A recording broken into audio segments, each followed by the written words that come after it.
Momento de final do nosso simpósio e que o momento de demonstrar solidariedade, né, ao povo palestino. Essa mesa, né, ela procura discutir a questão palestina, né, e encerrar o nosso evento aqui, né, que se chama Primeiro Simpósio de Cooperação e Solidariedade Internacional da Unesp de Rio Preto. Então, a dinâmica de hoje, a gente passaria um filme, né, chamado Valsa com Bashir, né, onde é um filme onde aborda a questão do massacre de Sabra e Shatila, né. Depois a gente teria uma mesa redonda com Hassan Emler, né, e demais convidados, né. Só que a gente vai mudar um pouco a dinâmica desta conferência de encerramento, né, do nosso evento. O Hassan, ele não está passando muito bem, né? Está com um pouco de labirintite e tal, então a gente vai pular o filme, né? Uma outra oportunidade a gente passa. O Marcão, posso prestar para o Marcão fazer uma cópia do filme, depois ele pode distribuir para quem quiser tal, assistir, que é um filme muito importante, né? Cult, que aborda, né, a questão do massacre de Sabra e Shatila, né? Então o Hassan pediu para fazer um depoimento de uns 30 minutos, a gente pode estender para 1 hora se ele quiser, né? A gente veio para escutar ele e falar, né? Logo em seguida a gente compõe a mesa, né? O professor Belon, né? Vai fazer um debate junto com o Hassan, né? Fazendo um momento de solidariedade, né, ao povo palestino. Então eu vou chamar para compor a mesa nesse momento Hassan Emler.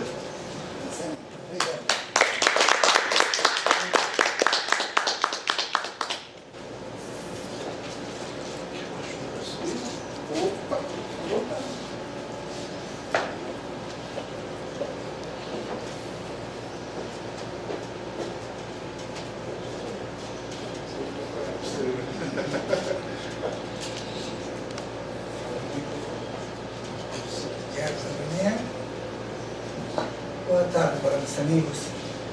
Obrigado pela presença. Na verdade, antes de começar,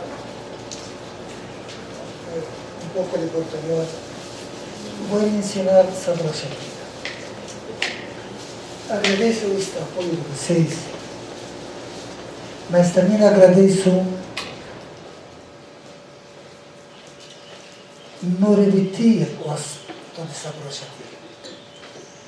Porque houve um cambio completamente diferente.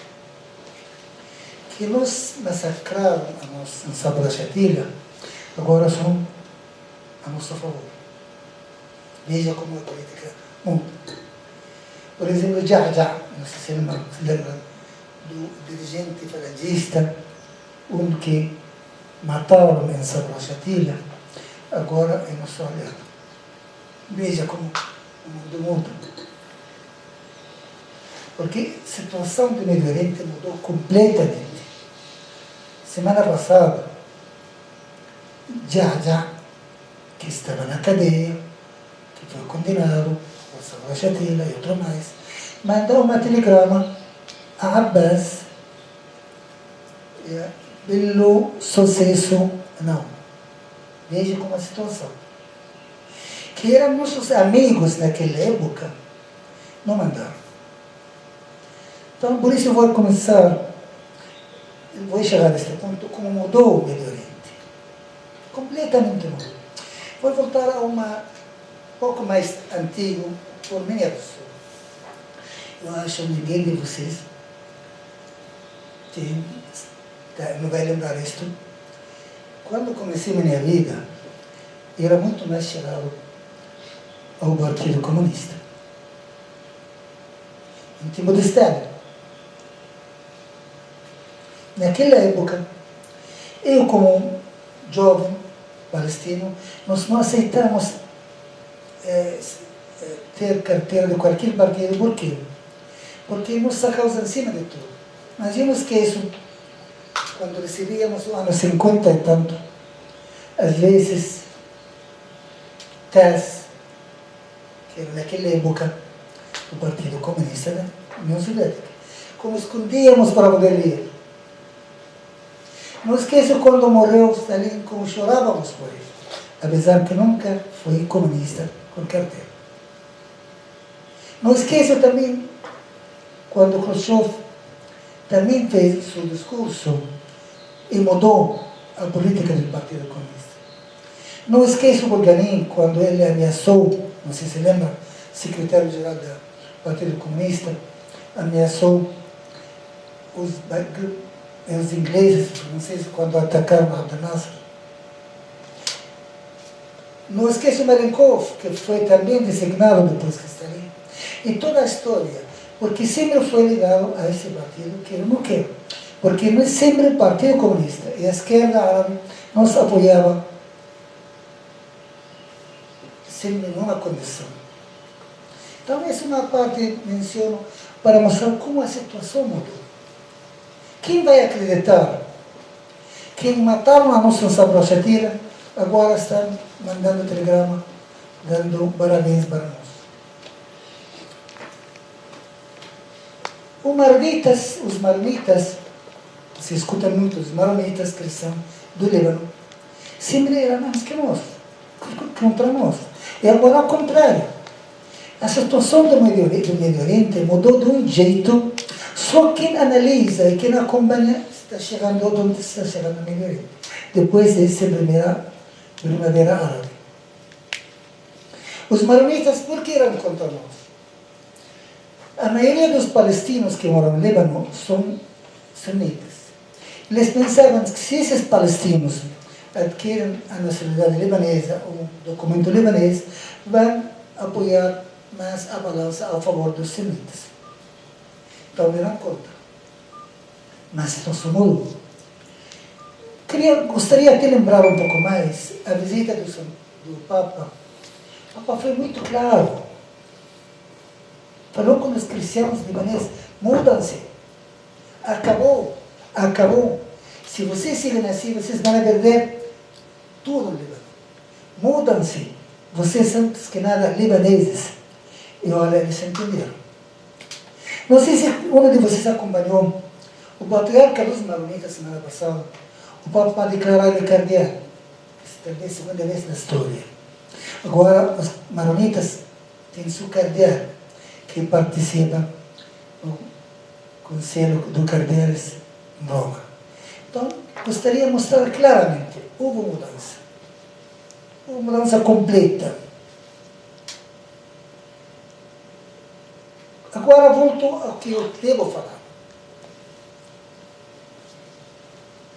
Os judeus sempre queriam impor que são raça e religião. Toda a vida. Desde que saíram de Palestina, sempre queriam mostrar que o judeu é raça e religião. E sempre sonhavam de ter seu Estado.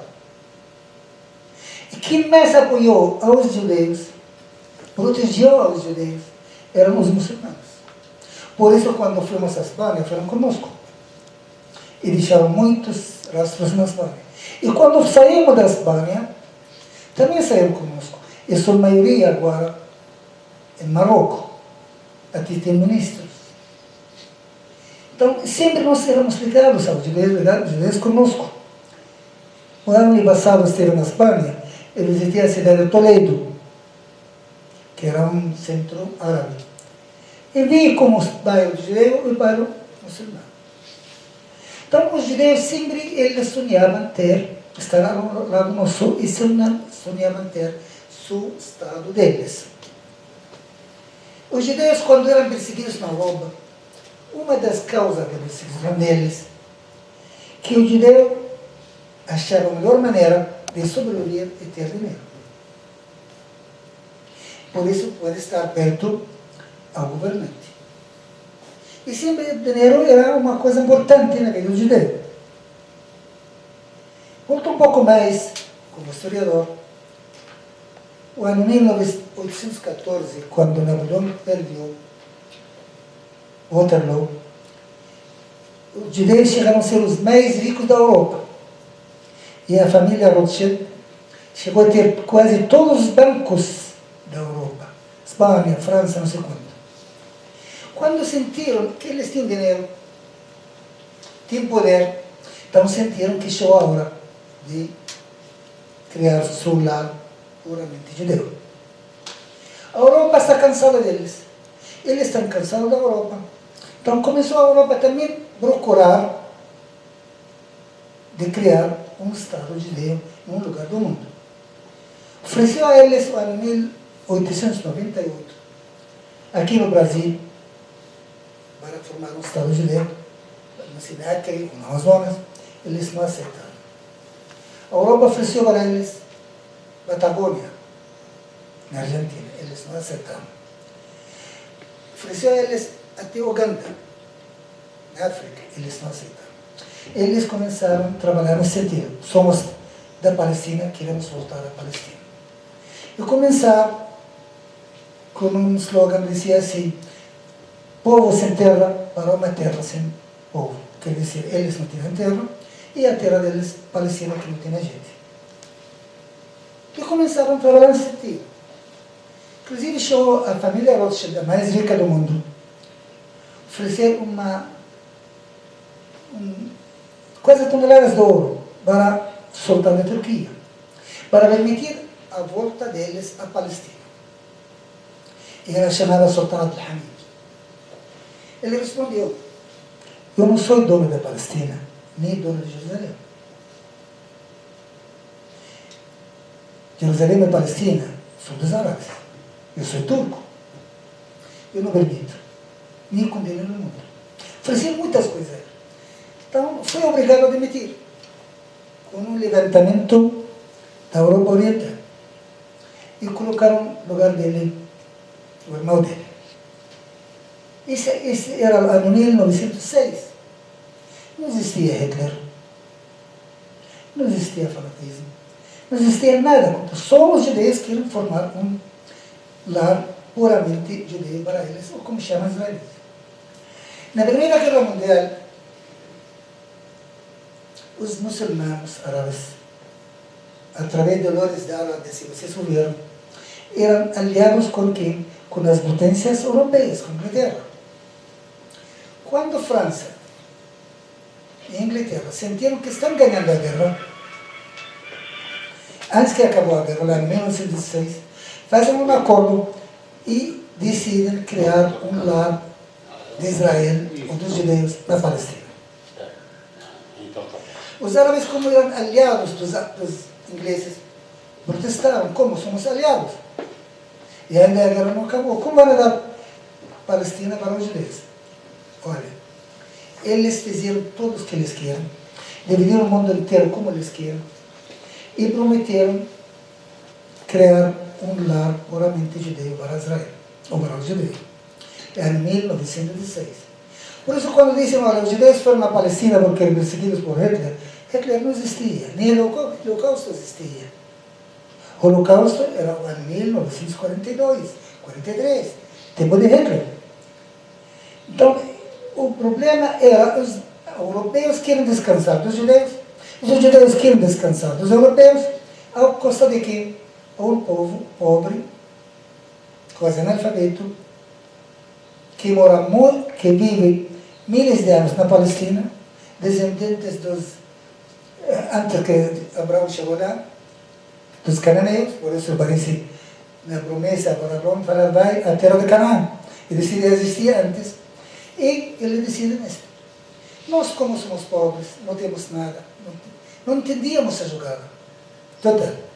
Em 1918, a Liga das Nações decide dar 30 anos da Inglaterra para preparar um Estado judeu na Palestina. Por isso não dizem o imperialismo inglês na Palestina. Dizem, não, o mandato inglês na Palestina. É decir, foi mandada pela Liga das Nações naquela época para formar um Estado judeu na Palestina. E inclusive que o primeiro governador inglês na Palestina era sionista, Herbert Sumner. Ele disse, vai, prepara. Então ali começaram os palestinos a levantar e começaram os problemas por todo lado. Um mata, um tira, e nós não temos condição de defender até que chegou a Segunda Guerra Mundial. Na Segunda Guerra Mundial, os israelenses tinham direito a tudo, nós não tínhamos direito nem à faca. Inclusive diz a história, não sei se lembram, na batalha do Tobruk, entre a Alemanha e a Inglaterra, na fronteira com o Egito, o Haganah tinha 40.000 soldados judeus combatendo ao lado dos ingleses. Então, eles já tinham suas armas, tinham tudo, tinham seu apoio, tinham seu exército, e nós não tínhamos nada. Quando chegou o ano 48, a ONU decide dividir a Palestina em 2 estados. Logicamente, os judeus aceitaram na hora. Para eles não existia isso. Os palestinos não aceitaram, alegando o seguinte, que a ONU não tem direito de criar estados. A ONU tem que dar direito de autodeterminação a qualquer povo para ele decidir o seu futuro. E como nós éramos a maioria, e temos milhares de anos atrás, ou por falta de liderança, não aceitamos. E começaram as guerras. O ano 48, Israel ganhou a guerra contra os árabes. Todo mundo sabe. Nós, os palestinos, não queríamos os árabes que entraram na Palestina. Queríamos que nos ajudem. Mas como todos os governantes árabes naquela época eram dirigidos por Inglaterra e França, e queriam transformar a causa palestina, em vez de ser causa árabe, em vez de ser causa palestino-israelense ou palestino-judeu, transformou em uma causa árabe-judeu. Há muita diferença. Os árabes entraram e foram derrotados, porque eram todos como Inglaterra quer. Até que a União Soviética apoiou Israel. Então, como? Porque a União Soviética era um país socialista. Ele achava que Israel, como um país de kibbutz e de socialismo, mais perto para ela que os árabes. Até ela, o segundo país do mundo para reconhecer Israel era a União Soviética. Não porque não queríamos, porque ele achava que todos os árabes passaram dos ingleses. São reis antigos, todos porcaria, desculpa a palavra. Ele achava que mais perto dela, o futuro Estado de Israel, que os países árabes. Por isso apoiou. Então, essa é uma parte que estou contando da história palestina no Médio Oriente. Vai avançar um pouco mais, chegar agora, senão vamos demorar muito. Depois que se revoltaram, houve uma mudança completa. Até o ano 2010, todos os governantes árabes, cada um ocupava por poder, por roubo, e por servir aos americanos, e consequentemente a Israel. O governante de Egito, Mubarak, era o maior aliado de Israel e mais o escravo de Israel. Então, eram governantes árabes, no ano 2010. Egito, Mubarak nomeou seu filho como herdeiro. Saddam Hussein também nomeou seu filho herdeiro. Hafez al-Assad da Síria também. O Gaddafi também colocou seu filho. Tunísia também, etc, etc. E os outros são reis, cada um seu filho, seu herdeiro. Então, era um mundo árabe que servia muito mais ao interesse de Israel que Israel. Eu cheguei a escutar, no ano 2010, quando Netanyahu ganhou, claramente que Israel não vai devolver nada. Porque Netanyahu representa a direita e a extrema-direita. Eu escutei isto, porque em Israel já não existe mais esquerda, até centro quase não. Escutei de uma moça de ver que mais liberal que os outros. Que dizia em Israel? Diziam, olha, por que vamos devolver? Por quê? Em primeiro lugar, nós entramos em uma guerra, ganhamos. Quem ganha a guerra é dele. Em segundo lugar, nós temos exército que pode acabar com qualquer que levanta a cabeça. Terceiro, nossa entrada per capita são $18.500. Então, por que temos que devolver? Claramente, não vamos devolver. Veio a primavera árabe e começou a mudar o mundo inteiro. E Israel começou a sentir-se que está encurralado. Até eu posso dizer a vocês, quem de vocês sabe qual é o nome do ministro da Relações Exteriores de Israel? Alguém lembra? Se o ministro das Relações é a segunda pessoa do Estado, qualquer país, primeiro o presidente, depois vice, depois vem o ministro das Relações. Por que o ministro das Relações Exteriores de Israel ninguém conhece? Um país tão importante, um problema tão importante. Por quê? Eu posso dizer a vocês quem é. Ele chama Lieberman. Por que ninguém sabe quem é?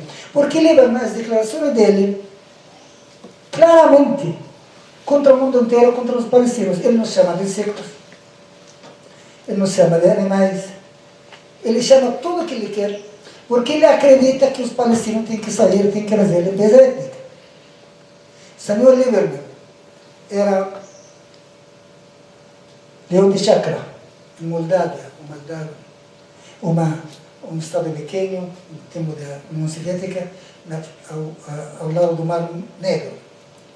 Ele emigrou para Israel depois que acabou a União Soviética, e com todos os judeus que emigraram, formaram um partido que se chama Israel Beteno. Esse partido tem condição de eleger deputados. Então, o governo, a extrema-direita de Netanyahu, ele faz coligação com ele. Mas não deixa falar, porque faz muito mal a Israel que outros. Ou que chama os outros de sectos que têm que morrer, que não têm direito, que não sei quanto. Então ninguém fala o nome dele. Por isso ninguém de você escuta. Este que estava passando no ano 2010 na Israel. Israel claramente começou a declarar: acabou o problema palestino, já não temos por que dar nada, nem tem motivo, se todos servem a nós. Governantes árabes estão preocupados só por roubar, por colocar seus filhos. Nós ganhamos a guerra. E pelo direito de guerra, quem ganha é ele. Nós temos tal e tal e tal. E vou dar a vocês aqui exemplo. Nós também entramos no Brasil com guerra com os vizinhos. Devolvemos alguma cidade que ocupamos, Foz do Iguaçu, Chuí, Pelotas. Não.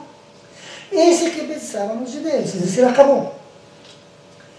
Quem falava de paz era o presidente Arafat. Foi para negociar a paz com, naquela época, Barak, Ehud Barak, intermediado por Clinton. Todo mundo disse que Arafat não aceitou a paz. Mas alguém de vocês, do mundo inteiro, viu um rascunho de Barak, de Israel, dizendo qual é os pontos de paz que ele quer ou que não aceitou? Não uma palavra escrita. Então, qual é a paz? Estou chegando aqui e quero a paz. Qual é a paz? Se vocês não me dão uma palavra sequer, quais as condições que vai ter a paz com vocês? Então, Arafat entrou. Para eles, quem fala de paz é muito mais perigoso do que quem fala de guerra. Porque a guerra eles ganham. De paz, ele pode ganhar a opinião mundial, como eles ganhavam antes. Então, o que passou com Arafat? Foi encarcerado, destruíram o lugar dele. Seguiram destruindo ele até que começou a dormir no banheiro. Vocês não sabiam disso. E Sharon, cada dia, queria mandar a matá-lo, e Clinton falava: não, cuidado, vai levantar o mundo agora. E agora aparecia que estava envenenado. Com um veneno feito nas usinas nucleares. E disse, não em qualquer lugar. Então, quem tinha usina nuclear no Medio Oriente? Israel. Então, Arafat depois morreu, e nós ficamos a mercê de quem? Disse governantes árabes, desse atraso, cada um está preocupado por si. E chegou o ano 2011. 2011 começa a Primavera Árabe, em Tunísia. Não sei se lembra. Porque Tunísia era pior. Inclusive o presidente da Tunísia, fugitivo, está condenado à morte, portanto roubou. O tunisiano tinha faculdade, mas não tinha trabalho. Mas o presidente com sua família rouba todos os dias. O tunisiano, numa cidade pequena, foi a vender uma banca. Chega um policial e fala: aqui é proibido. Mas proibido o quê? Quero manter minha família. Não, aqui não pode. Senhor, eu tenho diploma, tenho faculdade, não tenho trabalho, tenho filhos, tenho nada. O que faço? Não, aqui não pode. Matou ele. O que fez o tunisiano? Se matou. Queimou. E ali começou a revolta árabe, uma atrás da outra. E começaram a cair esses governantes árabes como as folhas do outono. Começou na Tunísia, depois em Líbia, Egito, Iêmen, e agora na Síria e antes no Iraque. Então, graças a Deus, este câmbio que no ano 2011 nos deu chance mais, mas não teríamos condição. Quem tem condição? Rapaz. Que tem? Apresentamos para que a ONU nos reconhece como um Estado observador. Beleza, por pouca mais. Porque temos que ganhar mais que 2/3 parte. São 190 e tantos países, temos que ganhar 129 países. Mas como houve esse câmbio no mundo inteiro, começaram muitos países a mudar. Apresentamos agora. Ganhamos. agora estamos reconhecidos como um Estado observador, não como uma entidade observadora. E aqui começou o problema do Israel. Israel não vai reconhecer, porque ele não quer. Ele chegou a pensar que o problema palestino acabou. E agora vai começar de novo. Quem faz nosso amigo Netanyahu? Semana passada decidiu construir mais 3.500 casas na terra palestina. E agora o mundo inteiro está levantando. Eu conheço esse lugar. Faz anos atrás, Netanyahu, alegando que ele está com o perigo dos palestinos, fez um muro. Não sei se vocês sabem, chama o muro da vergonha. A fronteira, ele disse para proteger Israel, a fronteira entre Israel e entre palestinos são 250 quilômetros. Sabe quanto o comprimento desse muro? 750 quilômetros. Por quê? Porque ele entra dividindo as famílias, as cidades, como zig-zag. Porque não querem dar nada. Nós temos cidades agora. Se o Senhor, porque chegou este muro na metade, vamos supor, eu moro onde estou aqui em Boa Vista. E minha filha mora ao lado, do outro lado da Avenida Andalu. Minha filha para visitar não precisa horas, porque tem que dar a volta quilômetros. Para ir à escola também. Esses fizeram para que nós saímos de lá. Quando Israel fez este muro, pensando expulsar-nos, chega agora que a ONU reconhece a nós como Estado observador. E agora começou a loucura de Israel, que ele quer fazer, que ele quer matar, que ele quer fazer tudo. Eu sei que este tem uma parte de forma eleitoreira, porque Netanyahu quer ganhar de novo. E as eleições são em janeiro. Então quer mostrar força, quer mostrar dureza. Muito bem. Me pergunta, você como palestino, o que ganhou com isto? Na verdade não é grande coisa. Mas ganhamos o reconhecimento do mundo inteiro que somos Estado. Que antes todo mundo falava que somos refugiados. Há muita diferença entre refugiados e entre um Estado. Refugiados, todos os países do mundo têm refugiados, até o Brasil. Mas Estado um dia vai crescer. Não vai parar nisso. O Israel se sente na mesa de negociação, com sinceridade e com honestidade, o Israel também vai seguir a mesmo dor de cabeça. Ele não vai sentar agora. Qual é o resultado? O ministro Barak dele já se retirou da política. Sentiu que a situação vai mudar, que ele não quer.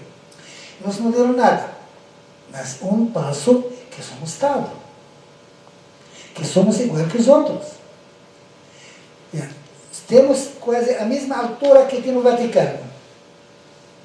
O Suíça antes. Mas isso não vai parar. O Israel negocia uma paz justa para os dois. O Israel vai seguir-se com esse fanatismo, alegando que o palestino não existe. Como disse Lieberman, como disse Netanyahu. Como não existe? Estou existe, acá estou. Então, quando até desse meu amigo professor me visitava, falava, olha professor, Israel tem 3 saídas. Pode ela fazer o que ela quer. Mas não tem outra. Quais são? Ou ela siga como estamos misturados. Ela tem 1.400.000 palestinos que moram no território israelense de 48, tem 3 milhões e meio agora na Palestina e 1,5 milhão na Gaza. Ou fica ela misturada assim, mixada conosco, ao fim e ao cabo vamos ser a maioria, como passou na África do Sul. E é ali que vai fazer Israel. Então Israel está correndo contra o Timor, ele não vai aceitar isto. Essa é uma solução. A segunda, que Israel vai aceitar um Estado palestino ao lado. 2 Estados, como estamos reclamando. Israel acha que esse Estado vai ser uma bomba de de hoje. Qualquer hora vai estar contra ela. Ela não vai aceitar. Terceiro, que ela faz limpeza étnica. Será o mundo agora, depois que nós conhecemos como povo, vai aceitar uma limpeza étnica? Existe agora. Então Israel entrou em um parafuso de semana. Netanyahu está enfrentando o mundo inteiro. Ontem, as potências europeias chamaram os embaixadores de Israel para explicar por que ele está fazendo aquilo. E Israel, Netanyahu, para ganhar a guerra, não vai parar. Até no suposto que eles ficaram, não querem pagar. Então, parece faz uns dias atrás, não parece, quando começou a guerra contra a Ásia. Eu estava no relógio. Israel começou a atacar. Mandou trazer 75 mil reservistas, o exército, a aviação. Me visitaram os bateristas. Hassan, que vai ser da Ásia? Falei, a vitória é nossa. Vitória de vocês? Sim, senhor. Eu estou tranquilo. Todo mundo achava que sou louco. Falei, olha, essa vitória é nossa. Por quê? A guerra se mete em uma causa política. A guerra não existe por guerra. Pode Israel atacar, vai destruir, vai matar. Vai matar miles. Então nós somos em Gaza 1,5 milhão, vai matar 1.000, 2.000, que seja. Vai destruir. Mas o final político é nosso. A guerra se mide por seu final político. E se falei também quando Israel atacou a Líbano no tempo do partido religioso do Líbano. Então, se Israel vai atacar a Gaza, vai matar, o final que vai ser? Botar Gaza no mar não vai botar. Egito não vai aceitar Gaza, porque não aceitou antes. Israel tirou de Gaza por quê? Para voltar de novo? Não. Ela só quer mostrar músculos. Ela saiu de Gaza. Por quê? Porque era prejuízo econômico, militar e moral. E ela vai voltar o quê? Então ela vai atacar, vai destruir, vai mostrar que ela é mais forte que todo mundo, tudo o que ela quer. E a guerra começou como? Vocês talvez não sabem. O líder militar de Hamas estava negociando com Israel uma trégua de 10 anos. Ninguém ataca. Quando ele negociava, Israel manda um foguete e mata ele com seu filho na rua. Então, ali Hamas começou a atacar. Muito bem. Ele alegava que Hamas está sitiado terra, mar, área, por todo lado. Não tem nada. Mas encontrou que Hamas tem milhares de foguetes modernos. A América deu a ela, chamava desse bomba, não sei quanto, contra esses foguetes. Cada periodista custa $60 mil. A América pagou. Mas a América não vai seguir arcando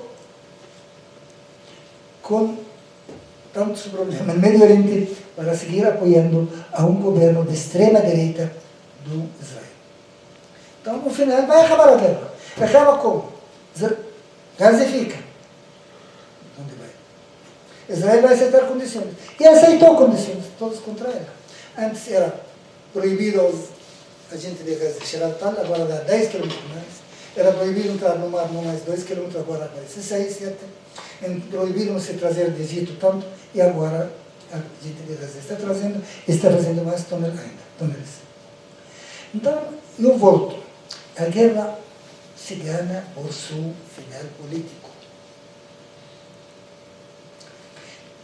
Alguns contra mim ativam estilo. Para mim, a guerra da Síria bronca mais a vida de Israel. A guerra da Síria. Por quê? Mientras que existe o problema de Síria, existe Israel mais a extrema-direita. E o governante da Síria não quer entender isto. Não sei se vocês entendem como o povo da Síria. Em primeiro lugar, para que vocês saibam que a Síria é dos países mais antigos do mundo. Dos dos mais antigos do mundo. Damasco, uma das cidades mais antigas do mundo. Não é um país de hoje. A Síria, quando os árabes muçulmanos expandiram desde China até Espanha e França, a capital era Damasco. Yeah? Então, Síria não é um país, por enquanto, assim como eles ali. O povo da Síria, eu não sou de fanatismo religioso, mas infelizmente agora entrou o fanatismo religioso. Se pergunta ao sírio, quem é você? Eu sou xiita. Pergunta outro, quem é você? Sou alawita. Quem é você? Sou semita. O resultado dessa guerra tão estúpida, disse o presidente, deixou o povo da Síria, parece que não são sírios. Cada um luta por sua religião, por sua seita. Esse infeliz presidente, em vez de aceitar naquela época uma eleição democrática, talvez podia ganhar, ele optou por atacar. 80% da população da Síria são sunitas. 15%, 78% sunitas. 15% até menos alawita que governa. E uns 10% cristãos. Veja como é a situação. Esses alawitas que governam, porque são da parte do presidente Assad, porque ele é alawita, todos os militares da alta patente dele, primos por acá, não querem deixar o poder, porque pensam, se deixam o poder, quem vai governar de novo? A maioria. Quem não é a maioria é sunita, talvez vai seguir eles. Os cristãos ortodoxos, infelizmente, que sempre foram arabistas, eles obedecem a ordem da Rússia. Porque a Rússia, capital, chefão dos ortodoxos. E a Rússia não é por amor a Assad. A Rússia, por seus interesses, agora está pedindo negociar, antes não. Qual é o interesse da Rússia? Em primeiro lugar, a Rússia tem a última base militar no mundo que fica na Síria. Acaba a guerra, vai acabar. E a Rússia não está disposta a perder este base. Segundo, ela tem dívida com o governo de Bashar, não sei quantos bilhões. Acaba a guerra. Os que ganham a guerra para pagar, será que liga a pagar ou não? Não. A Rússia quer mostrar que ela é potência. Mientras que ela coloca veto, ela está mostrando que é uma potência. A Rússia tem problema com os muçulmanos do Cáucaso, dos chechenos, desde 400 anos atrás. E não quer dar essa independência. Então, a Rússia tem seus problemas que ela quer proteger, mas esta semana vi que chegou ao fim que ela não tem condição de proteger, está pedindo negociar. Se está pedindo negociar porque está vendo 3, 4 meses passar, vai acabar. Então, há muitos árabes que dizem, a Rússia é nossa amiga. Não, a Rússia não foi amiga dos árabes. Nunca. Quem foi amigo dos árabes é a União Soviética. Há uma coisa a União Soviética e há uma coisa a Rússia. A Rússia era líder da União Soviética, mas quem mandava ali, como o socialismo internacional, os governos socialistas. Então, a Rússia, ao contrário, está preocupada por seus interesses e pela guerra está perdendo seus interesses. E vai perder. Vai perder feio. Eu não sou sabe, mas tudo indica que vai chegar a esse ponto. Eu hoje vi um alto chefe, inclusive, do governo da Assad, fugiu para a Inglaterra. E vi que os russos dizem o melhor jeito de chegar ao final é negociar. E por que não falavam antes? Então a Rússia não está defendendo Bashar, está defendendo seus interesses. Vocês me perguntaram, e a China? O que tem que ver? China, em primeiro lugar, também quer mostrar é a potência, existe. Segundo, a China tem um problema com Formosa. E Formosa quer desligar da China. E a China vai aceitar. Se ele aceita agora autodeterminação a qualquer povo, vai aceitar autodeterminação a Formosa. Não sei se lembra, Formosa como formou. Quando Chiang Kai-shek perdeu a guerra contra Mao Zedong, fugiu para Formosa, no ano 49, e formou um estado dependente pequeno contra o continente chinês. Terceiro, a China ocupa um país chamado Tibete, com fogo. Se ela quer dar opinião de autodeterminação a qualquer outro, então por que não dar aos tibetanos? Quarto, a China tem um estado de 25 milhões de habitantes muçulmanos. Estão pedindo também independência. Se ela vai aceitar, ela vai estar ali. Então, seus problemas são graves. Não é aquele porque dizem que a favor dos árabes, não. É toda mentira agora, cada um seu interesse. Como eu falei antecipadamente, se os maronistas que eram inimigos mortais de nós nos mataram sobre a Argentina, agora nossos amigos. Então, o mundo está mudando. Cada país no Médio Oriente só pensa em seu interesse. Cada país diferente com o outro. Você vê a Arábia Saudita a favor de quê? Da Revolução Síria. Por quê? Porque a Arábia Saudita tem medo dos xiitas que invadem do lado do Irã e dos xiitas que estão lá dentro. Você vê outros países ao contrário, porque seus interesses estão com o Irã. Agora, não quero ser pouco assim de um lado. Irã nos apoia. Mas eu, como palestino, agora, esqueça outro. Eu desconfio dela. Irã, em primeiro lugar, ele é muçulmano, está certo? Mas também há casos nos católicos e bolona católica. Não é que sirve para um interesse católico no Brasil, sirve para um interesse católico em Polônia ou no Chile. Ele é muçulmano. Mas ele é outra raça, não é árabe. É Pérsia. Não sei com quem você outro dia falava. Há uma corrida que se chama maratona. Na Olimpíada. Maratona. 42 km e 200 metros. Não me chegou a maratona. Houve uma batalha entre a Grécia, entre Atenas, não é a Grécia como é, e a Pérsia. E a Pérsia estava ganhando. Naquela época, milhares de anos atrás. Porque a Pérsia era a potência. Quando estava ganhando, de repente, Atenas estava com medo. Porque os gregos, cada cidade chamava cidade-estado, defendia por si. Que Pérsia vai entrar lá. Eu dou essa história porque para mostrar que Pérsia sonha voltar uma potência, como estava antes. Então, para completar até a maratona, Pérsia perdeu. Foi um grego correndo para avisar a Atenas que nós ganhamos a guerra. Corria, pobre grego, até chegou na vale de maratona, bom, morreu. Mas falou, ganhamos. Por isso agora tem a maratona. Quer dizer o quê? Que Pérsia procura voltar a ser um Estado, uma potência. Aquele Shah, se lembra do Shah, também sonhava disto. E tem condição. E nós não estamos contra. O ano 636, nossa era. Pérsia perdeu para os árabes. Eles não eram muçulmanos, acreditavam no fogo.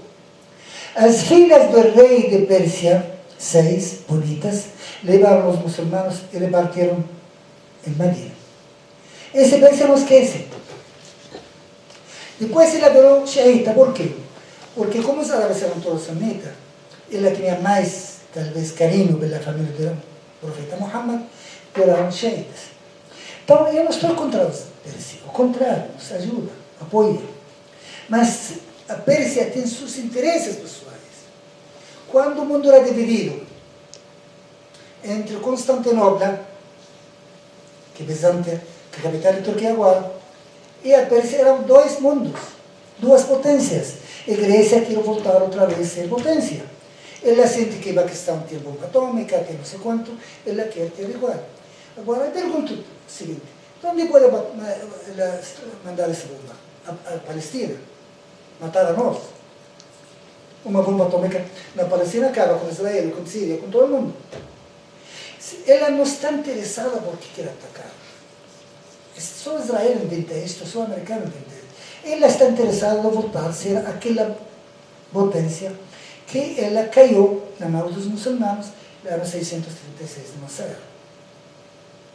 Então, esse é um cenário que está passando no Médio Oriente. Agora voltamos aos palestinos. O que ganhamos desta decisão? Lógico que ganhamos. Porque nós vamos insistir agora. Queremos sentar na mesa da negociação. Não queremos outra coisa. Que Israel para com a construção nessa terra, que sente na mesa. Será Israel tem condição de negar isto muito tempo? Antes negava porque tinha condição. Agora não. Será que ela pode enfrentar o mundo inteiro? Se hoje a Europa toda levantou. Até a Alemanha hoje chamou o embaixador de Israel. Inglaterra também. Quem votou a favor de Israel quando ganhamos 138 votos? Eram 8. América, Israel, Canadá, se não me falha a memória, Colômbia, porque lá parecia os americanos com sua guerra contra o FARC, e 4 países que vocês não sabem onde estão, ilhas no meio do Pacífico. É uma vergonha.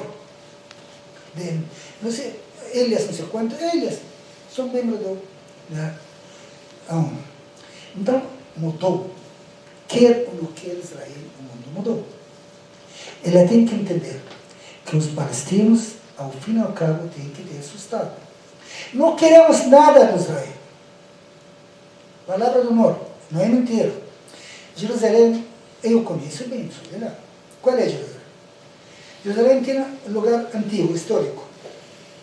Estou cansando vocês? Não. Suporta um pouco mais? Ela tem 2 quilômetros histórico, que muro. Feito no tempo, não sei, de Salomão, de Abraão, de Muhammad, não sei. Tem o lado ocidental, que é dos judeus. Bonito, tem não sei quantos 100 mil habitantes, modernos. Nós não estamos reclamando. Nem esse lugar histórico todo.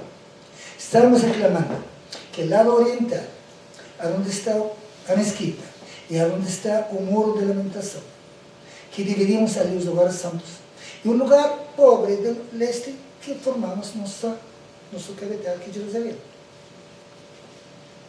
Israel não quer dar isto. Israel quer Jerusalém inteira. Não vai dar. Ou ela vai chegar, ou vai seguir as matanças, o Deus sabe. Não, o mundo inteiro está levantando. Porque o mundo não vai aceitar um país que desafia o mundo inteiro cada dia. Antes desafiava porque nós não tínhamos nada. Éramos refugiados. Éramos uma entidade pobre, perdida.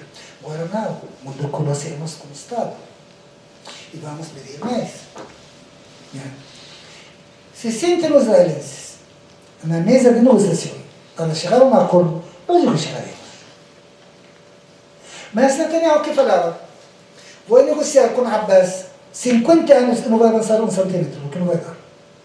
Então, quanto? As negociações têm que ser entre nós cara a cara. E quem é mediador? A América. E você vai chegar a um ponto. Será a América que vai favorecer a nós? Agora, voltamos à América. A América está passando uma situação também grave.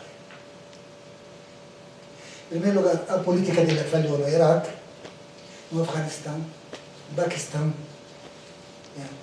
Em todos os lugares está falhando. E a situação econômica dela cada dia está pior. Nós sabemos muito bem que, na atualidade, a política é formada em cima da economia. Se Estados Unidos, a produção bruta interna, PIB, chega a 16 trilhões de dólares, deve mais. Um país que deve tanto vai preocupar por quê? Por o futuro dos seus filhos. Não quer dizer que a América está falida, não quer dizer que a América não tem, Mas a América também pensa assim. Por isso ela está pensando só, olhando. Por que ela não interviu na situação da Síria se quer mudar? Não. Porque convém a ela essa guerra. E convém a Israel também.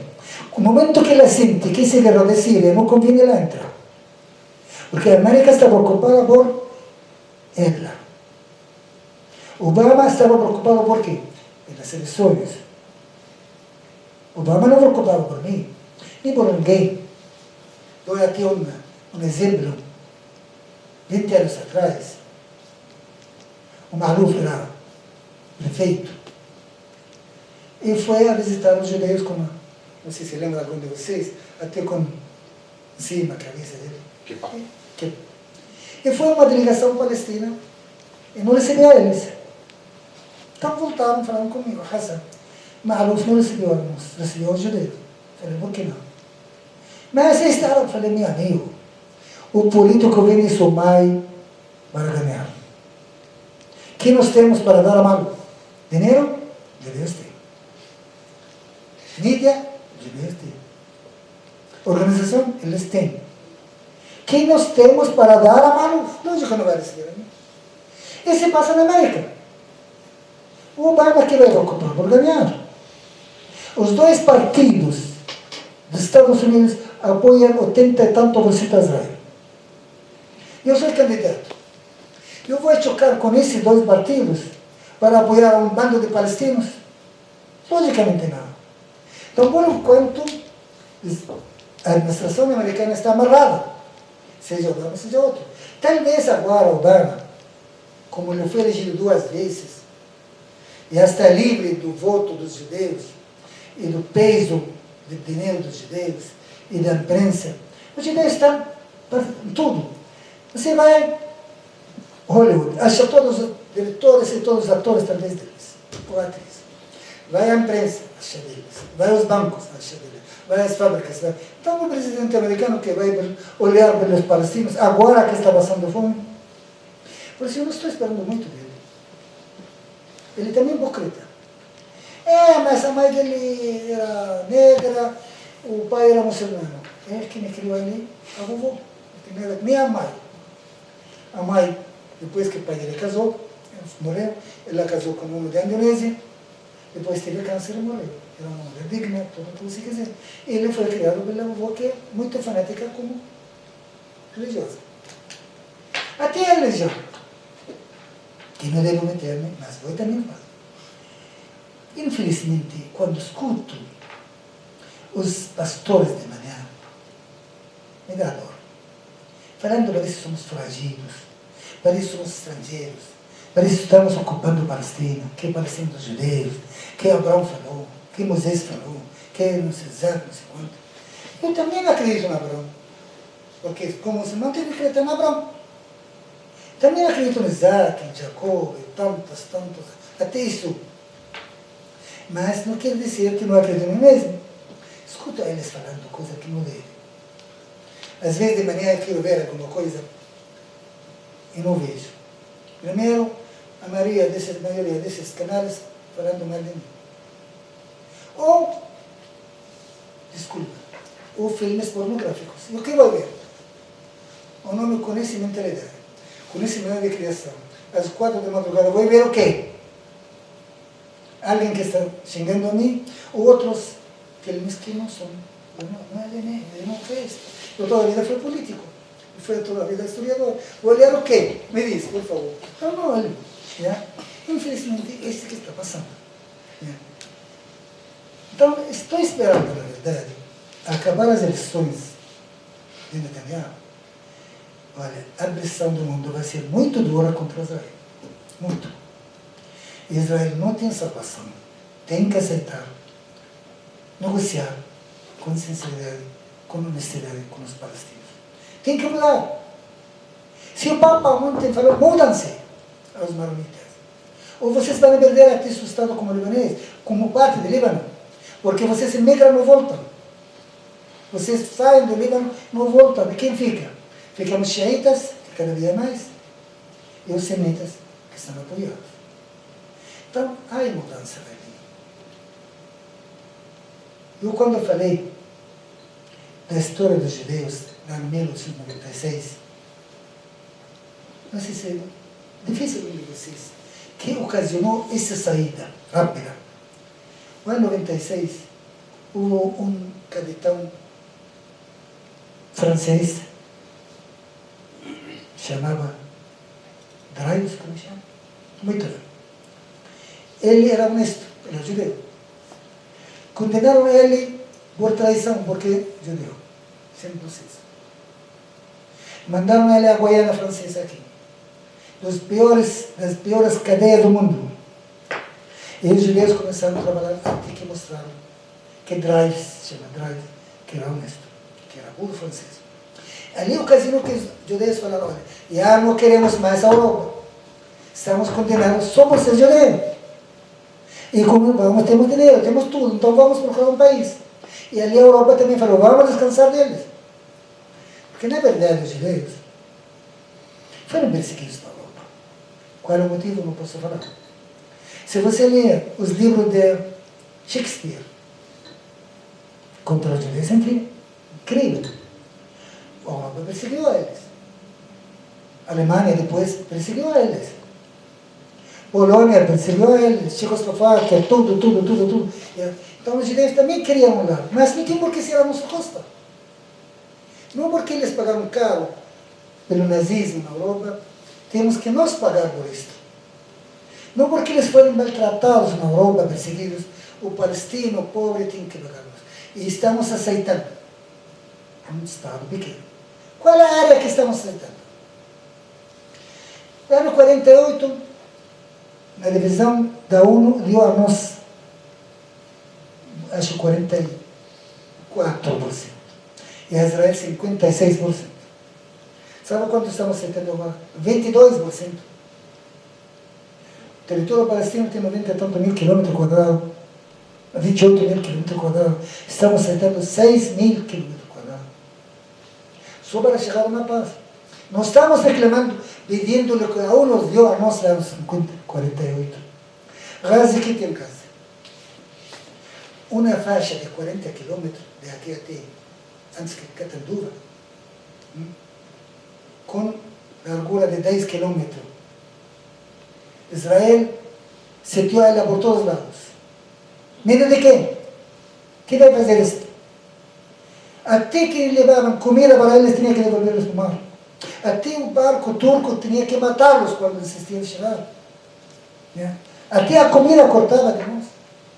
Até quando? Até o peixe era proibido, agora estão permitindo.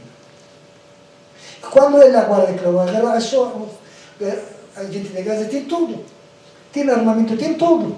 Estão chegando por túneis cada dia. Pescando a vida. Tem quase 50, 60 túneis, cada um incrível. Então não adianta seguir se você sitiar um país tão pobre, tão pequeno, até o final. Um dia, você se lembra da primeira-ministra de Israel, Golda Meir, que era famosíssima, com o tempo de Dayan. Falou assim, gostaria um dia acordar e achar que o mar levou a Gaza, porque não sei o que faço com ele. Palavra. Quero que levantar, não achar ela, porque não é que faço, mas jeito não leva. Eu não posso seguir. E até quando? E falava pior. Essa noite não teve sono. Por quê? Porque sabia que os meninos palestinos nascem que um dia vão reclamar. Tinham medo até dos meninos que vão nascer dos palestinos. Isso é que eles aprenderam quando foram perseguidos de Europa, do outro lado. Então, nós não perseguimos ali na Europa. Quando fugiam da Europa, na Primeira Guerra Mundial, falavam uma Alemanha inteira. Nossas mães recebiam a eles em casa. Davam leite aos filhos dos judeus como nós. Porque nós sabíamos que estamos recebendo uma cobra que vai ficar, vai qualquer dia envenenar-nos. Pensávamos que estamos ajudando os judeus fugindo da perseguição europeia. Eu deixo agora a vocês perguntar, porque senão eu vou ficar horas falando, canso vocês. Quem você quer perguntar suas situações?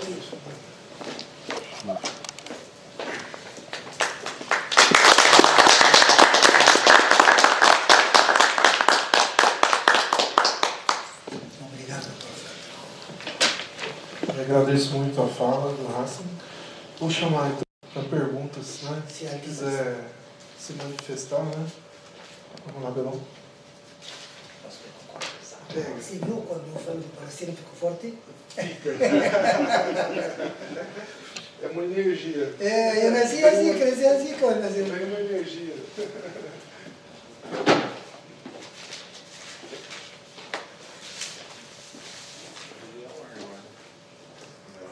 Vou ligar agora. Vai lá.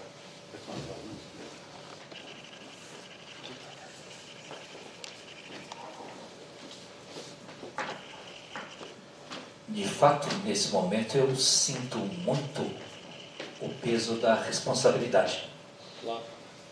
Porque creio que comentar a questão palestina e as questões do Oriente Médio é tocar necessariamente em questões fundamentais para toda a humanidade. Então eu também quero dizer que quando aceitei o convite, ele não estava assim muito claro qual seria o meu papel. Algumas coisas estão ficando claras agora, mas também eu planejei umas outras. Eu vou tentar aproveitar os dois aspectos desse encontro.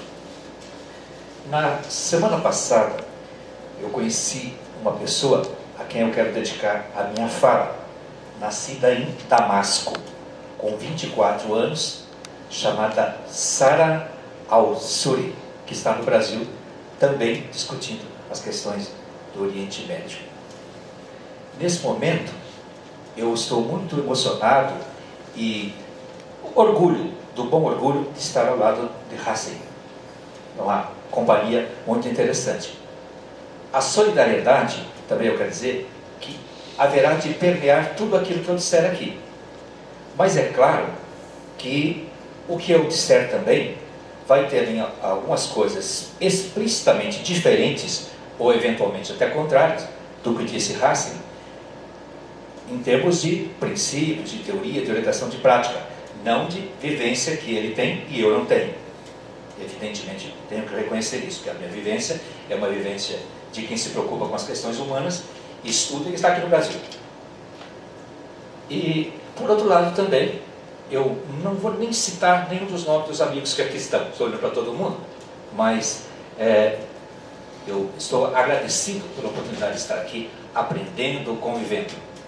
E lamento muito que a bancada feminina seja tão pequena, né? Seria interessante que tivesse uma bancada feminina maior. Teve um momento que era um pouquinho maior, agora diminuiu. Eu preparei uma falazinha, que eu quero passar rápido, que eu daria o seguinte título: a questão palestina e a questão síria, da Primavera Árabe a outros tópicos, sem falar de flores. Título um pouco comprido, mas acho que já resume bem o que eu quero dizer. Eu vou fazer um percurso temático diferente da abordagem da questão palestina propriamente, embora articulado com ela.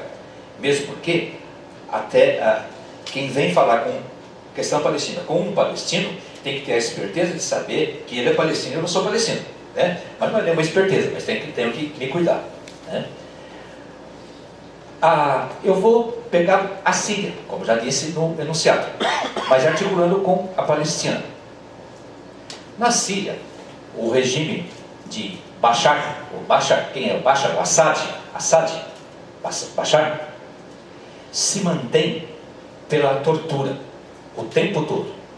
E ele já é o filho, o pai esteve na presidência da República antes, há anos, há décadas. Quando eu falo em tortura, eu quero dizer o seguinte: por princípio, penso que a tortura é o tipo do crime imperdoável, inaceitável.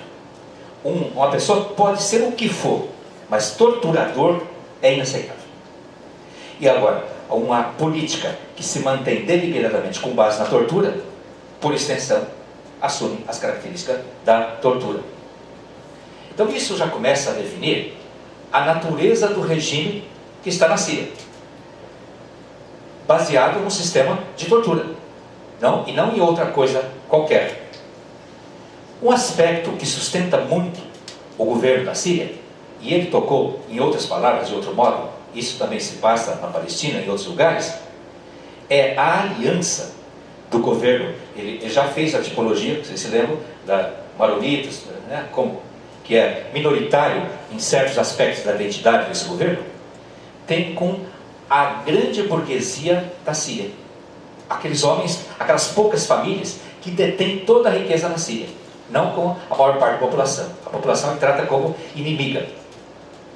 Mas qual que é a surpresa, se se pode dizer assim, a novidade, a singularidade da Primavera Árabe, no caso sírio, que eu estou articulando, não tratando isoladamente a questão palestina, a questão síria e outras questões ali daquela região, mas como parte de uma totalidade.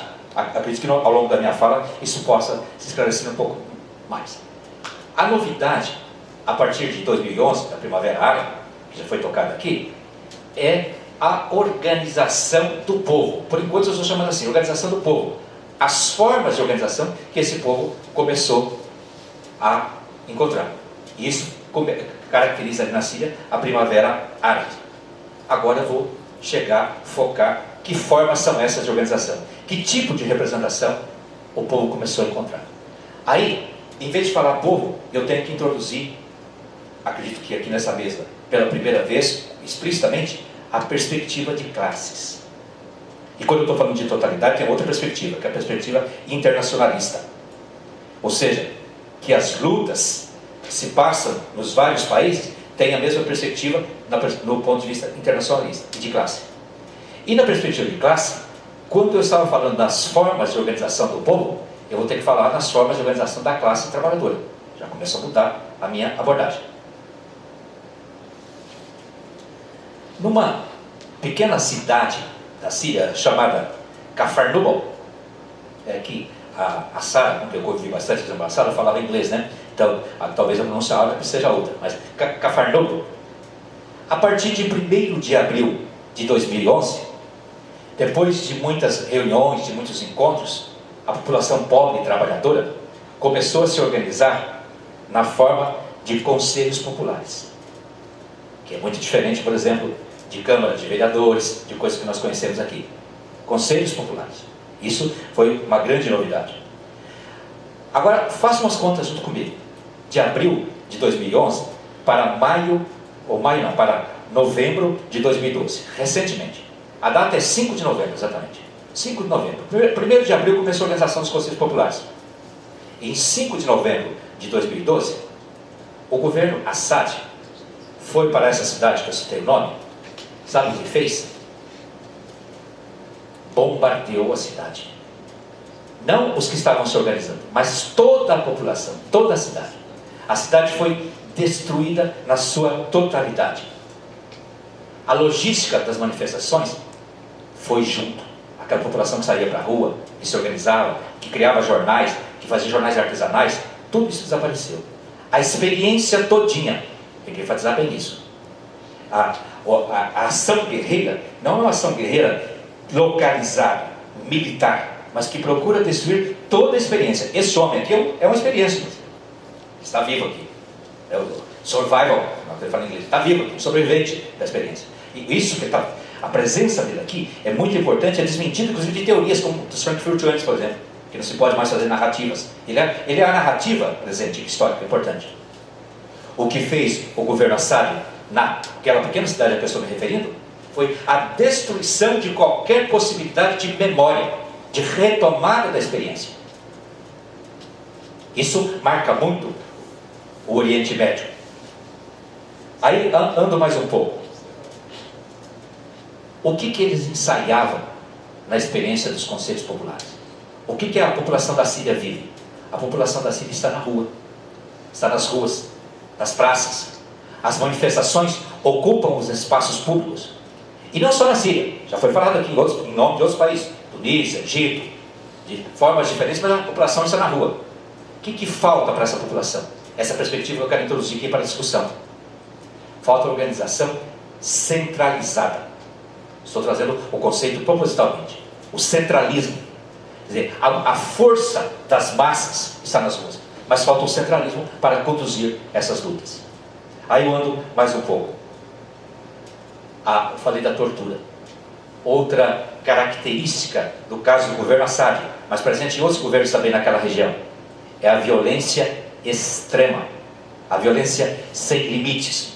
Por exemplo, pegar uma criança na rua, torturar a criança, arrancar as unhas da criança, furar a criança de bala e devolver para os pais aquele cadáver, junto com o recado: olha o que acontece com quem vai nas manifestações, com quem tenta se organizar, com quem se rebela.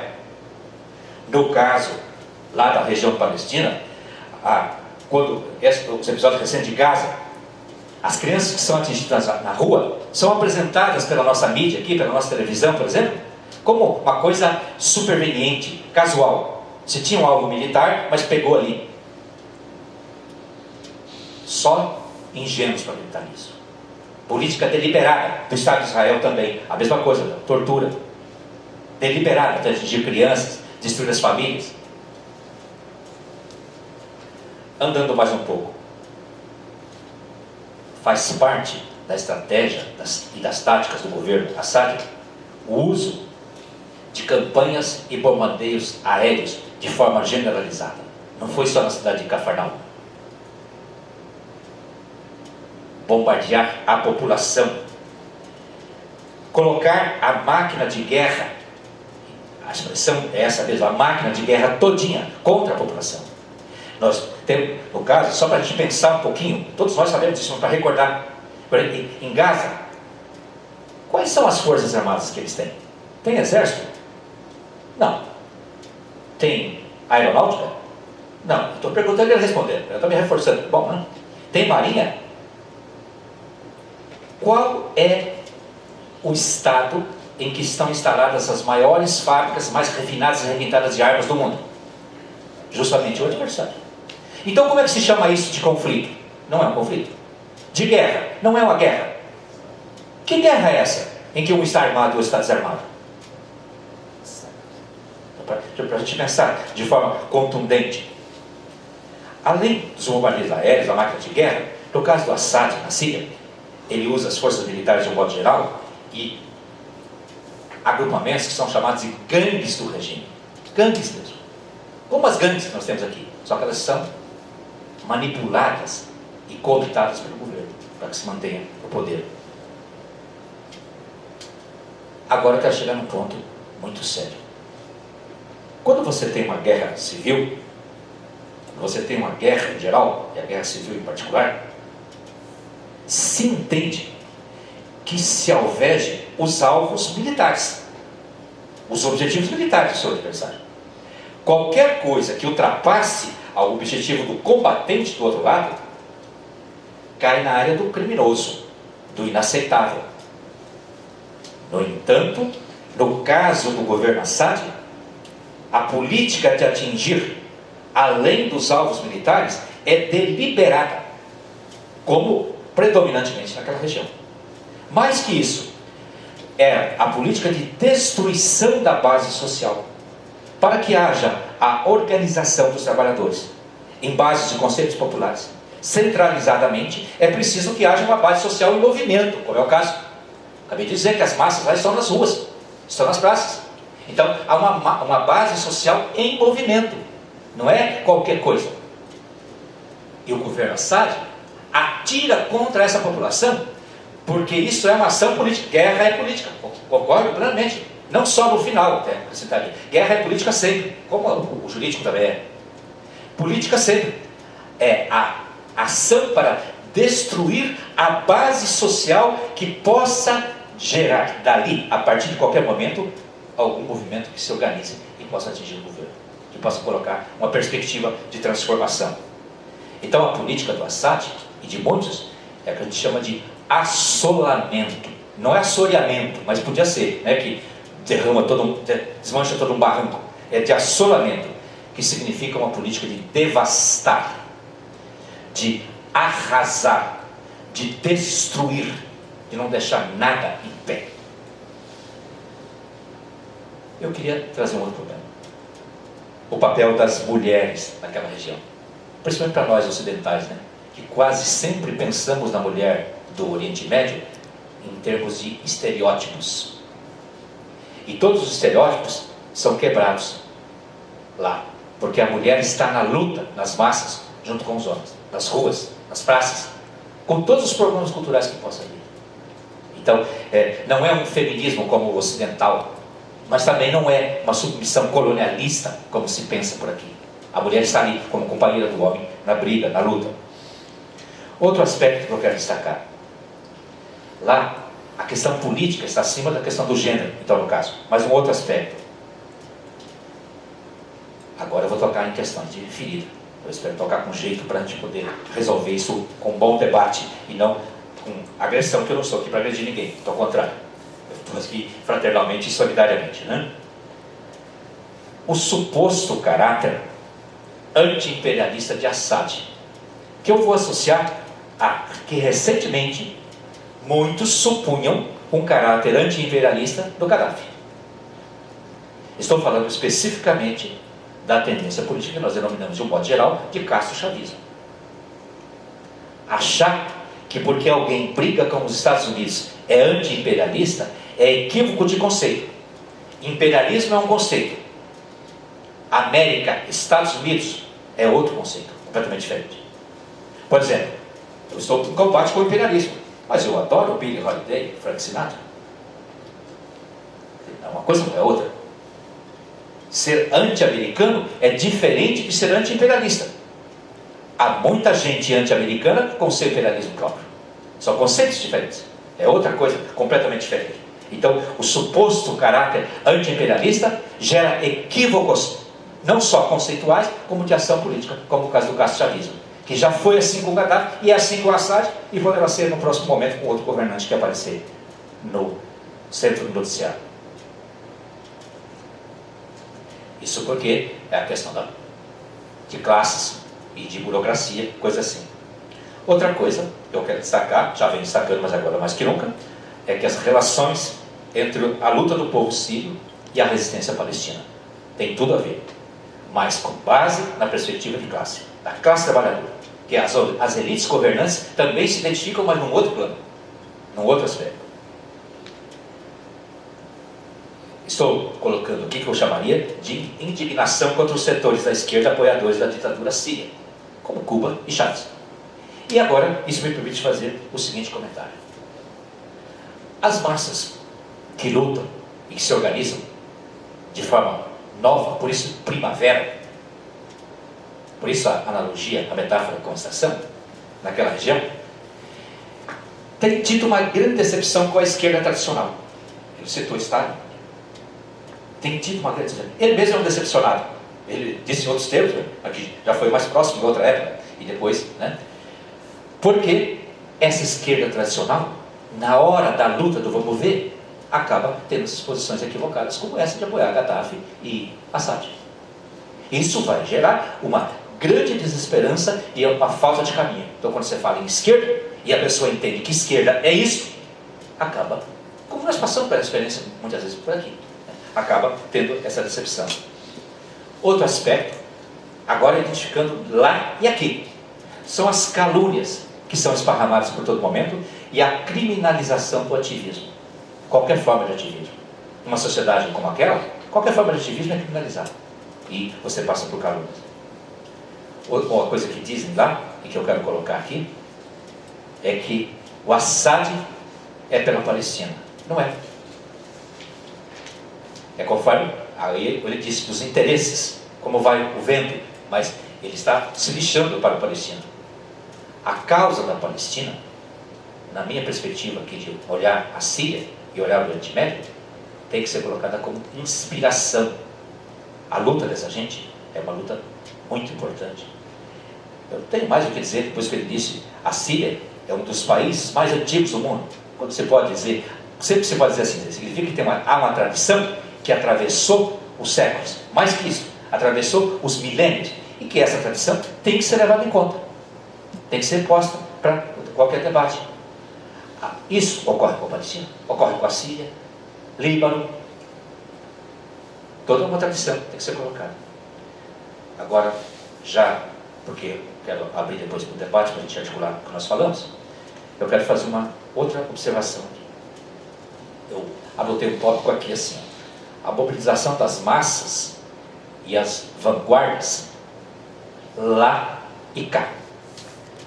Quero pôr na mesa, porque essa é a minha hipótese, mas ela funciona como uma provocação que eu acho que é interessante e fecunda, o seguinte: aqui no Brasil, nesse momento, nós temos vanguardas relativamente amadurecidas e organizadas, e frequentemente em pequenas disputas entre si, que não se resolvem nesse plano de disputa, tinham que se resolver no trabalho de organização pela base da classe trabalhadora, e não nas cúpulas, nos negócios das cúpulas. Isso ocorre no Brasil hoje, que nós temos vanguardas muito definidas. Eu, por exemplo, sou de um sindicato, que é o ANES, onde todas as vanguardas brasileiras, todas as tendências de esquerda estão ali, e brigam entre si muito. Lá, no caso da CIG, eles não dispõem dessas vanguardas, mas eles têm uma outra coisa, que são as massas e movimentos, como eu já disse. O interessante seria que nós pudéssemos aproximar as duas coisas. Qual é o princípio que pode aproximar as duas coisas? O internacionalismo, não tem outro. É claro que é um espaço imenso daqui para lá, mas esse espaço pode ser preenchido na ação, na perspectiva internacionalista. Também quero dizer, nesse mesmo momento, e já caminhando para uma conclusão dessa fala, que eu decidi que seria breve mesmo, para a gente poder conversar, que a gente fala muito em crise financeira, em crise econômica, em crise disso ou daquilo, mas o que ocorre é um problema estrutural do capitalismo. Esse sim está em crise. Agora, na minha visão, que não é aquela mecanizada, né, que vai haver um colapso inevitável, não vai haver colapso inevitável nenhum. O capitalismo ele tem se mostrado ao longo da história capaz de se refazer nas crises, inclusive. Então aí é que entra o nosso trabalho, o nosso papel. E, a meu ver, isso se articula necessariamente com a luta da Palestina, com a causa da Palestina. Uma outra posição que eu quero trazer aqui, que é bastante incisiva e significativa, é porque eu me identifico com uma tradição de linha trotskista, da Quarta Internacional, da LIT, que tem uma posição muito clara sobre a questão da Palestina e dos judeus, que é a defesa do Estado único binacional. Vou repetir com muito cuidado. Manter a identidade nacional de cada um num Estado único. Porque quando ele apontou as três saídas de Israel, você se lembra? Na verdade, ele apontou 3 faltas de saída de Israel, porque Israel não teria saída. O que eu estou colocando seria uma 4ª possibilidade para o debate. Ou seja, nós defendemos a posição de que cada um pudesse se manter na sua identidade nacional e cultural, mas em Estado único. Essa é a posição da Liga Internacional dos Trabalhadores, a posição do PSTU, por exemplo, no Brasil, e de quem milita proximamente da CSP com lutas. Então eu traria isso para o debate. Estou fechando para abrir o debate. Quero mais uma vez manifestar o meu misto de sentir o peso da responsabilidade de estar numa mesa como essa. Eu tenho estado em tantas mesas por aqui, né, Fábio, de debate. Às vezes o Fábio mesmo uma vez falou, você também está em todas, né? Mas essa aqui tem um peso especial. E me senti muito honrado de estar nesse espaço para poder debater uma questão dessa, que eu acho que é uma questão não só fundamental, seminal, eu estou usando essa palavra bem escolhida, seminal, para o povo palestino, como é para a humanidade, que no fim é disso que se trata. Muito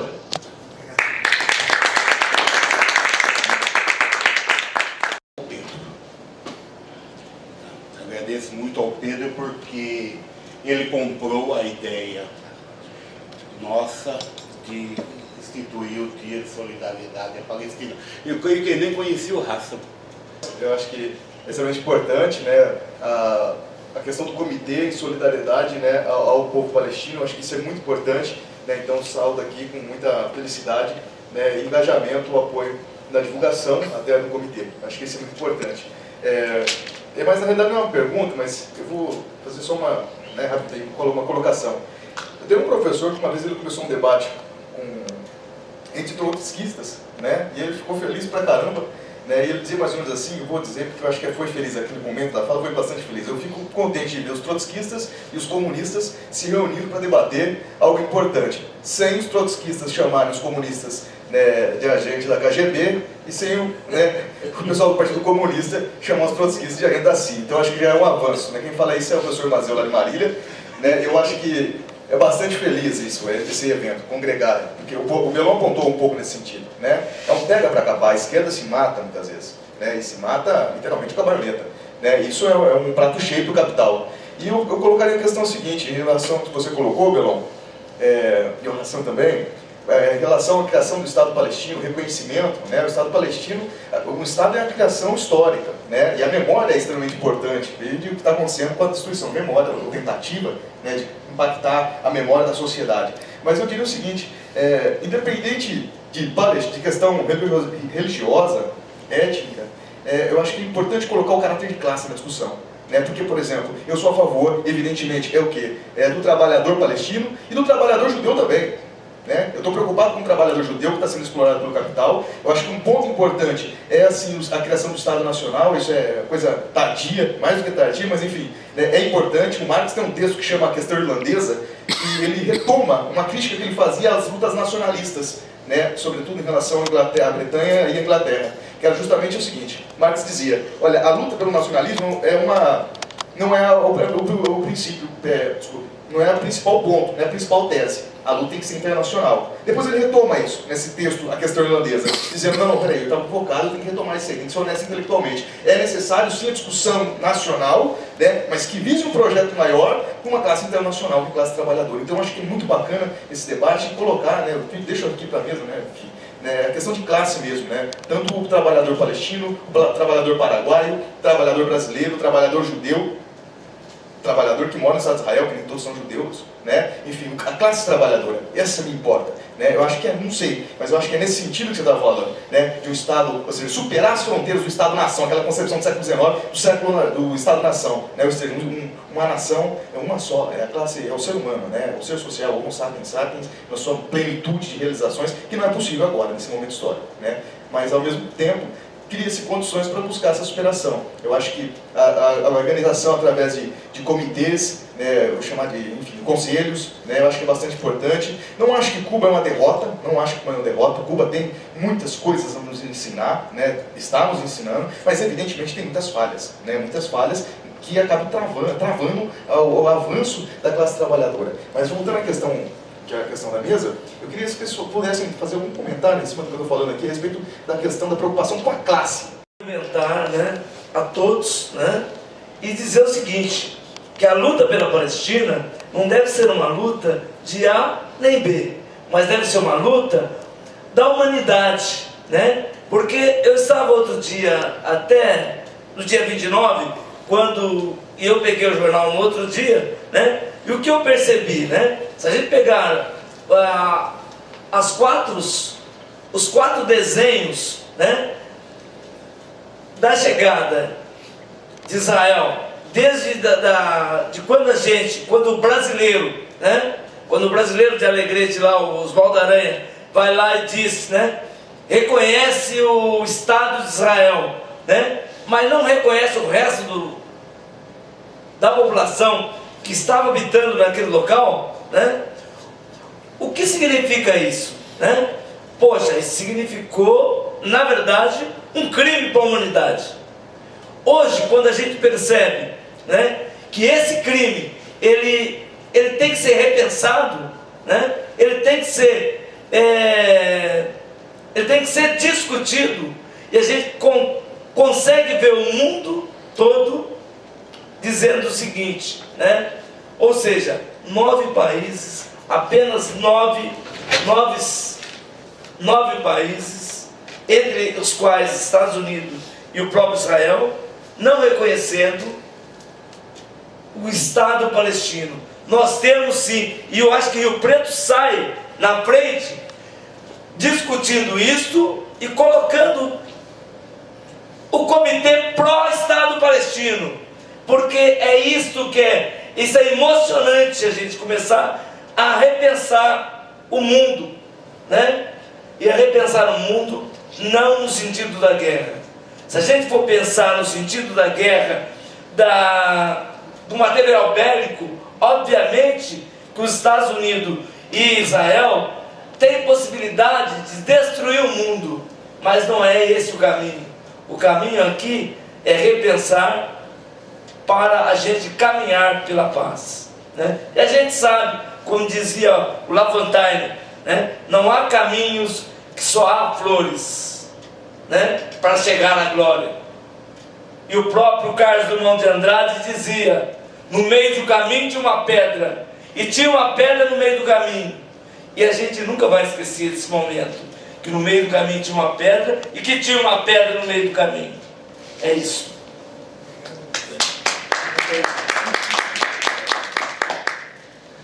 Bom, boa noite, Hassen, professor Peron.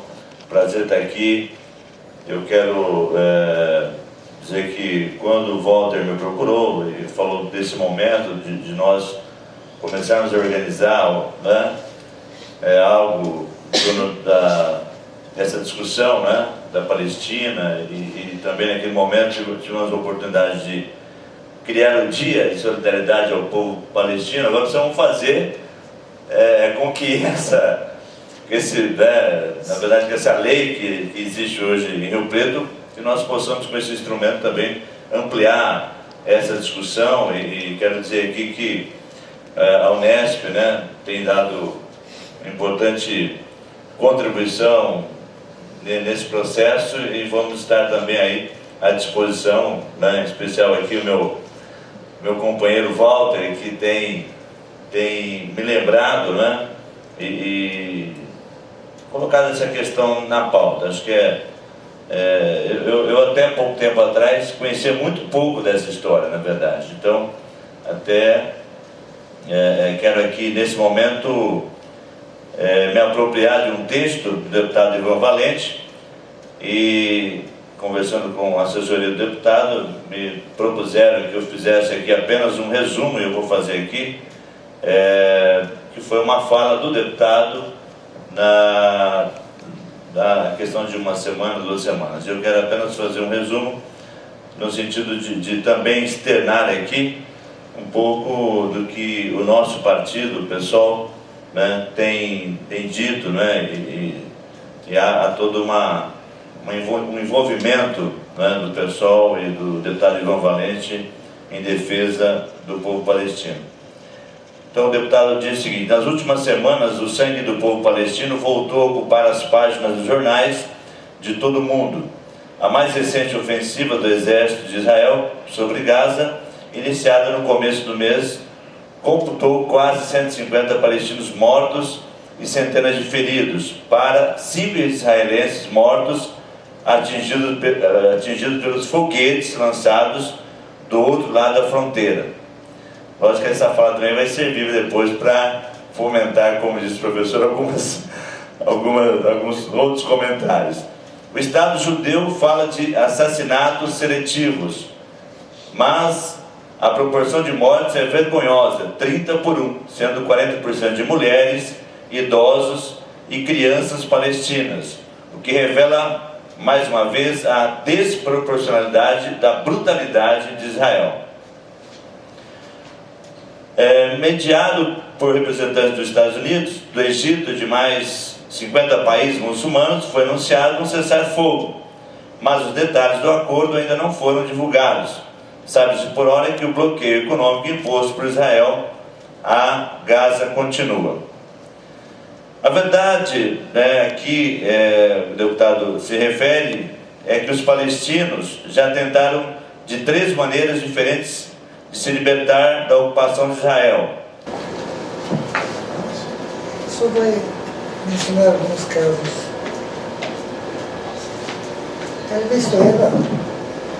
Na verdade, a minha posição, até às vezes pode não estar de acordo com os irmãos meus, que aí muitos ainda acreditam que o governo de Síria, um governo arabista que defende a causa.